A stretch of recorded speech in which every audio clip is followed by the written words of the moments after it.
Once upon a time, there lived a little girl named Dorothy. Dorothy lived in a farmhouse with her auntie and uncle, Em and Henry. On that day, Dorothy didn't even want to play with her dog. It was as if she felt something bad was going to happen. A hurricane is coming our way. We must hide in the basement. And so Auntie Em yelled out, "Come here this instant, Dorothy." "Toto, come here. We must go down to the basement." Dorothy had to go under the bed to get her dog. Right at that moment, the farmhouse began to shake severely. Then the farmhouse began to spin around in its spot. The little girl was trying to hold on to something, and at the same time she was trying to catch her dog. And she was about to fly out of the door. She managed to catch her dog. She wasn't able to see nothing, just the skies and clouds. Right at that moment, she knew she was way up into the sky. The house and her head were spinning so fast that she was so sleepy, she was numb to all that was happening around her. And so she fell asleep. Dorothy woke up with a big bang. The bed jumped up so high that it made the little girl fall out of the bed and onto the ground. She then realized that the farmhouse wasn't turning anymore. The sun was shining through the window, which made her realize she was on land. She ran outside. She couldn't believe the scenery.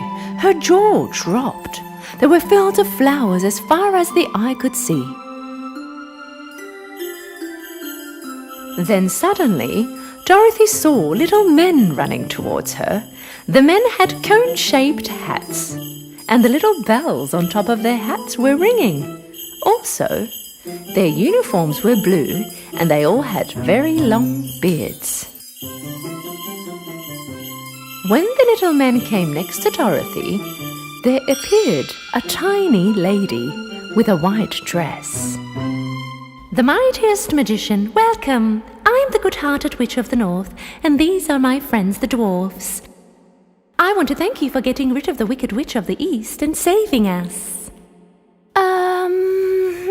Thank you, but you must have confused me with somebody else." The good-hearted witch from the north marked a spot for Dorothy on the farmhouse. On the ground were a pair of shiny silver-shoed legs. Dorothy realized that the farmhouse landed on the wicked witch. I didn't mean to do it. It really wasn't my fault. What will I do now? Only thing you can do is just accept the silver magic shoes of the wicked witch as a gift. Dorothy took her old shoes off and wore the new ones. Will you help me return back home? There's only one person who can help you, and that is the Wizard of Oz. By following the yellow brick road, you will arrive at Emerald City, and once you arrive, you will have to get permission to go up and see the Wizard of Oz. Straight after talking to Dorothy, the good-hearted witch disappeared. The dwarfs sent Dorothy off and went on their way. After some time had passed away, the little girl and her dog needed to rest, so they stopped by a cornfield. In the middle of the field, Dorothy noticed a scarecrow. With great curiosity, she went next to him. Hi, who are you? At first, Dorothy was shocked, but then began explaining all that had happened. I don't know anything. My head is full of hay. I wonder if I come to Emerald City with you, do you think the Wizard of Oz would give me a brain? Dorothy took the scarecrow down from its frame, and together they began to walk on the yellow brick road. A few hours later, as they passed through the forest and amongst the trees, they saw something shining. Once they had arrived next to it, they realized it was a man made out of tin. The Tin Man was standing still. Please help me. Because I have rusted, I have not been able to make a simple move for a very long time.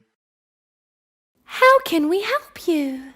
Over there, you can find my shack. Please go over there and get my oil tin and rub it on my joints. Dorothy did as the Tin Man told her to do. She poured oil on all his joints, and he began to move again. Thank you so much. And what are you guys doing here? Dorothy began to explain what